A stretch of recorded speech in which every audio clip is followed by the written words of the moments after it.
যারা আরবি গ্রামার জানে, এখানে লামে তাকিদ দিয়ে আল্লাহ জানিয়েছেন অবশ্যই এর ভেতরে শিক্ষা আছে জ্ঞানী সম্প্রদায়ের জন্য। কি শিক্ষা?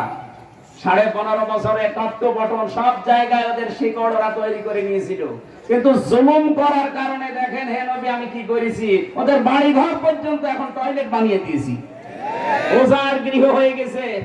সুতরাং আগামীতে কেউ যদি ক্ষমতার চেয়ারে বসে আর যদি সে জালেম হয়, তার বাড়ি ঘরে এরকম ওজার গৃহ বানিয়ে দেবো। এখানে যারা লাফাচ্ছেন যে তাড়াতাড়ি দেন তাড়াতাড়ি দেবো, কিন্তু জুলুম করবেন না। জুলুম করলে মনে রাখবেন আপনার শিকড় কেটে দেবে আল্লাহ নিজে। ফাকুতিহা দাবিরুল কওমিল্লাযিনা যালামু, জালেমদের শিকড় কেটে দেয় কে? আমরা যেন জালেম হয়ে না যাই, আল্লাহ আমাদের হেফাজত করুন। নবীজির কণ্ঠে কোরআন শুনে জেনেরা দুইটা সিদ্ধান্ত নিয়েছিল। এক নম্বরে ইয়াহদি ইলার রশদি ফামান্না বি ওয়ালান নুশরিকা বিরাব্বিনা আহাদা। জেনেরা বলেছে আমরা এমন কোরআন শুনেছি, কোরআন আমাদেরকে ঈমান আনলাম আমরা, আর কোরআনে কারীম আমাদেরকে হেদায়েতের পথ বলে দিয়েছে, কোনদিন আমরা আল্লাহর সাথে কাউকে শরীক করব না। বাংলার মুসলমানের এখানে তিনটা বিষয়। এক নম্বরে আমরা এমন কোরআন শুনেছি আমাদেরকে হেদায়েতের পথ কোরআন বলে দিয়েছে, তাই কোরআন শুনলে হেদায়েতের পথ বলে দেয়। কথা বলে ঠিক কিনা? শুনতে হবে মন দিয়ে।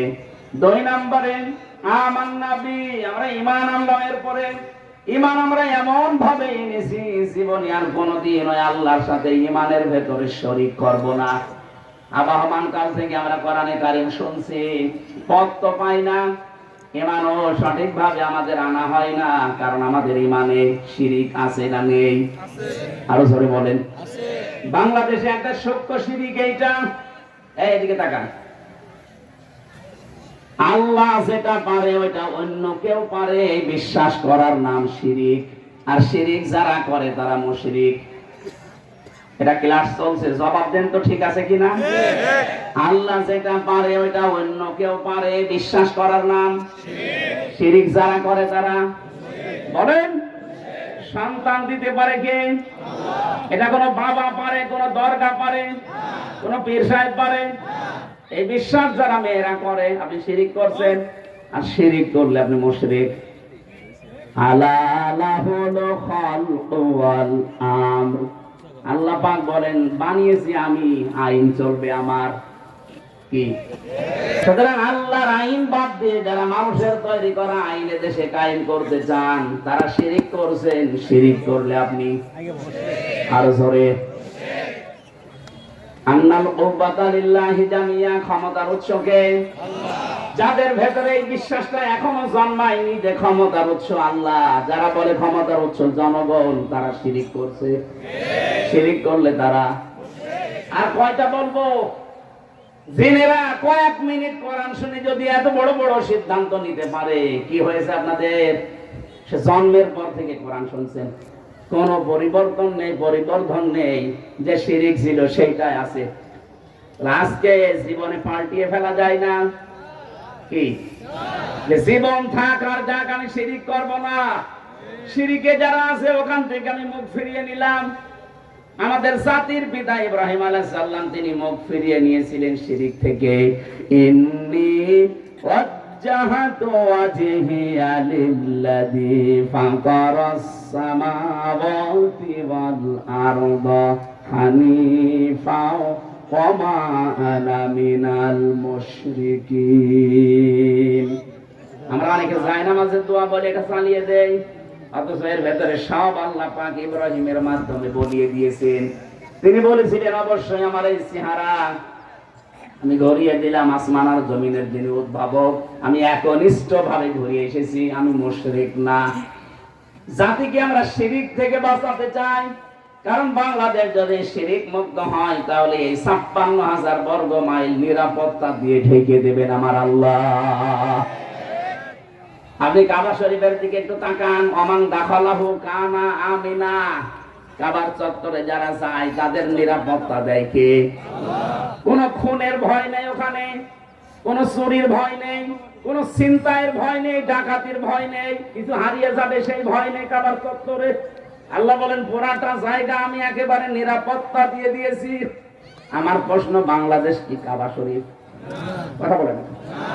এটা ৬,০০০ কিলোমিটার দূরে কাবা থেকে, তাহলে ৫৬,০০০ বর্গ মাইল এখন নিরাপত্তা দিয়ে ঢাকা লাগবে না। এত চাদর পাবেন কোথায়? কিছু কিছু ময়দানে মানুষের দিকে তাকালে, সেদিন আমার বাবাকে নিয়ে গিয়েছিলাম ঝিনাইদহ, এত মানুষ হয়েছে কয়েক লাখ। আমার বাবা তো গ্রাম্য মানুষ, বলছে এত মানুষের বালিশ পাবে কোথায়? গ্রাম্য মানুষ আমার বলছে, আমরা এত মানুষ, এত নারী, এত পুরুষ, এর বালিশ পাবে কোথায়?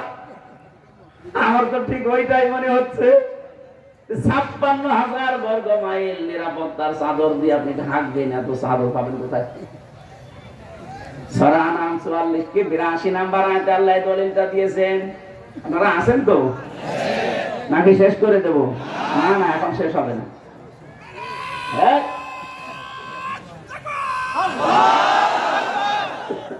ঠিক আছে।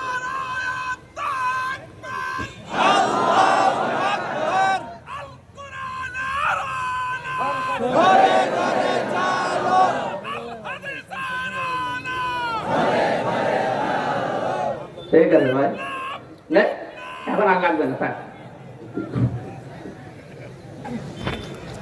বাংলাদেশকে যদি নিরাপত্তা দিতে হয়, সূরা আনআমের ৮২ নাম্বার আয়াতটা এই দেশে এখন কাজে লাগাতে হবে। আল্লাযীনা আমানু ওয়া লাম ইয়ালবিসু ঈমানাহুম বিযুলমিন উলাইকা লাহুমুল আম, ইলা আখির আয়াত। আল্লাহ পাক বলেন, যারা ঈমান আনবে, ঈমান আনার পরে ওই ঈমানের সাথে যারা শিরককে মিশ্রণ ঘটাবে না, এখানে জুলুম মানে শিরিক, যাদের ঈমানের সাথে শিরিক মিশ্রণ হবে না, ওই জাতিকে আমি আল্লাহ নিরাপত্তা দিয়ে দেব। এখানে নামটা উনি নিয়েছে সালাম। সালাম মানে শান্তি। সালাম মানে কি? শান্তি। যদি সত্যি আমরা পেতে চাই, ব্যক্তি থেকে শুরু করে একেবারে আন্তর্জাতিক জীবন পর্যন্ত, আল্লাহ পাকের সাথে কোনোদিন শিরিক করা যাবে না। এখানে 1 থেকে